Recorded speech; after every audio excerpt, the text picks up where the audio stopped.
बात है 1893 की शिकागो यात्रा के दौरान की। स्वामी विवेकानंद नदी के किनारे टहल रहे थे। उन्होंने देखा कि कुछ जवान लड़के एयर गन से पानी पर तैर रहे एग शेल्स यानी अंडों के छिलकों पर निशाना लगाने की कोशिश कर रहे हैं। नदी में बहाव था, पानी के साथ छिलके तेजी से ऊपर नीचे हो रहे थे, इसलिए कोई भी युवक निशाना नहीं लगा पा रहा था। स्वामी जी दूर से सारा नजारा देख रहे थे। कुछ देर बाद उन्होंने लड़कों के पास जाकर कहा, क्या मैं कोशिश कर सकता हूँ? फिर स्वामी विवेकानंद ने 12 बार एयर गन का ट्रिगर दबाया और 12 बार निशाना लगाया। विदेशी लड़के आश्चर्यचकित थे। उन्होंने पूछा, आप शूटिंग कितने सालों से सीख रहे हैं? स्वामी जी कहते हैं, इससे पहले मैंने गन कभी भी नहीं चलाई, लेकिन मैं तुम्हें इसका सीक्रेट बता सकता हूँ, मन पर कंट्रोल। जब मैं निशाने को देख रहा था तब मैं कुछ भी नहीं सोच रहा था। मेरे मन में एक विचार नहीं था। अगर तुम ऐसा कर सकते हो कि केवल लक्ष्य को देखो, केवल उसी को सोचो, इसके अलावा तुम्हारे दिमाग में और कुछ भी ना हो, तो तुम भी कभी फेल नहीं होगे। मैंने इस वीडियो में माइंड कंट्रोल पर स्वामी जी के कोट्स और लेक्चर्स को प्रिंसिपल्स में बांटने की कोशिश की है। पहला प्रिंसिपल कहता है, don't search pleasure outside your goal. मन हमेशा आनंद की खोज करता है। जब आनंद नहीं मिलता तो मजे के पीछे जाता है। Mind is always seeking happiness. जब तक आपको लगता रहेगा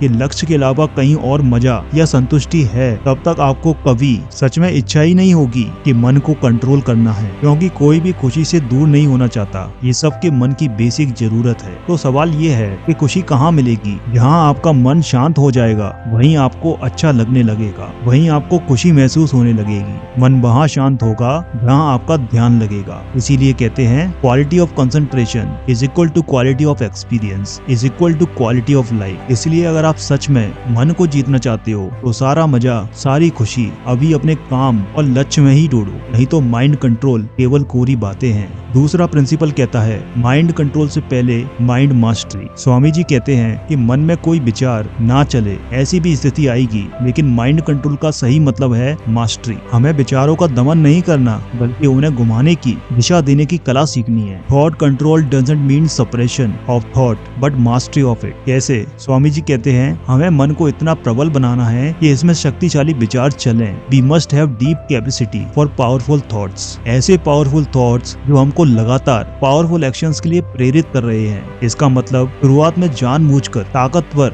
विचार और एफर्मेशन सोचो, उन्हें महसूस करो। जब भी मन में कमजोर विचार आए, उनमें शक्ति देखने की कोशिश करो। कैसे? लॉ ऑफ पोलैरिटी कहता है कि सब कुछ दो पेयर में है और सब कुछ यही है। मैटर है तो एंटी मैटर है, प्रोटॉन है तो इलेक्ट्रॉन है। अगर कुछ कठिन है, आसान भी है, और वो भी यही है। हमें दिख नहीं रहा, लेकिन है जरूर। इस सोच से हमेशा अपनी नजर ताकत पर बनाए रखो। माइंड मास्टरी के लिए तीसरा प्रिंसिपल है, मन की कमियां खुद को कमजोर समझने से पैदा होती हैं। मन को कमजोर करने वाली दो प्रमुख भावनाएं हैं, गिलानी या शिकायत। गिल्ट और कंप्लेन। गिल्ट और कंप्लेन की भावना से ही जलन, नफरत, डर और गुस्सा पैदा होता है, क्योंकि मन को जीतना बहादुरों का लक्ष्य है। इसलिए स्वामी जी हमेशा कहते हैं कि गिलानी या शिकायत को अपने मन से तत्काल दूर करो। स्वामी जी कहते हैं कि जब भी बुरे विचार और गुस्सा परेशान करना शुरू करे, तब खुद को याद दिलाओ कि जो भी हरकत मैं बार बार करता हूँ, जो भी विचार मैं बार बार सोचता हूँ, मेरा शरीर और मेंटल स्टेट वैसा बन जाता है। Whatever be my deeds, I shall be here to them।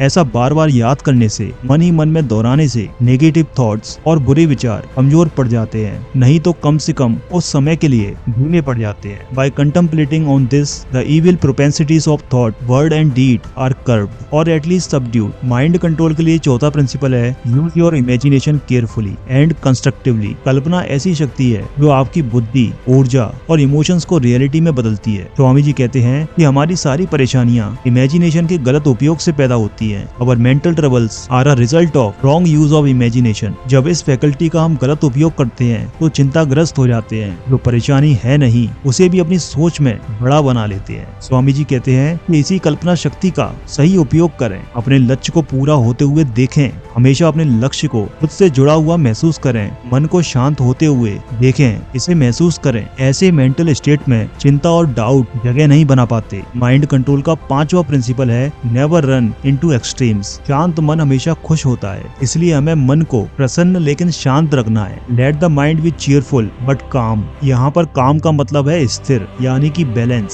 Swami ji कहते हैं, कभी भी कुछ भी एक्सट्रीम में मत करो। मन हर एक्सट्रीम के प्रति रिएक्ट करता है और बेचैन हो जाता जाता है। अगर आप ज्यादा सोओगे, आलस में रहोगे तो भी मन धीमा होगा और गिल्ट से भर जाएगा। अगर जरूरत से ज्यादा एक्टिव रहोगे तो कभी शांत रहकर सोच नहीं पाओगे। अगर जरूरत से ज्यादा सोचोगे तो कहीं कंसंट्रेट नहीं कर पाओगे। इसलिए अपने एक्शंस को बैलेंस करना सीखो, जिससे मन शांत और खुश रहे। प्रिंसिपल नंबर 6 कहता है, nothing is more powerful than mind control. मन को नियंत्रित करना, शरीर और सेंसेस को अपने कंट्रोल में रखना, ये बहुत शक्तिशाली स्टेट है। जिसने अपने मन को जीत लिया उसे अब कोई हरा नहीं सकता। स्वामी जी कहते हैं, जो इंसान खुद के मन को कंट्रोल कर सकता है वो बाकी सबके मन पर हावी हो सकता है, वो बाकी सबके मन को इन्फ्लुएंस कर सकता है। इसलिए अगर आपको इस दुनिया में पावर चाहिए तो स्वयं की माइंड कंट्रोल से ज्यादा कुछ जरूरी नहीं है। आखिरी प्रिंसिपल कहता है, प्रैक्टिस, डिटैचमेंट एंड डिवोशन। आपके पास 3 टूल्स हैं, अभ्यास यानी प्रैक्टिस, वैराग्य यानी डिटैचमेंट और भक्ति निष्ठा यानी डिवोशन। इन 3 टूल्स के सहारे कोई भी लक्ष्य हासिल किया जा सकता है। जितने भी प्रिंसिपल्स आपने सीखे और समझे हैं उनका अभी से अभ्यास शुरू करें।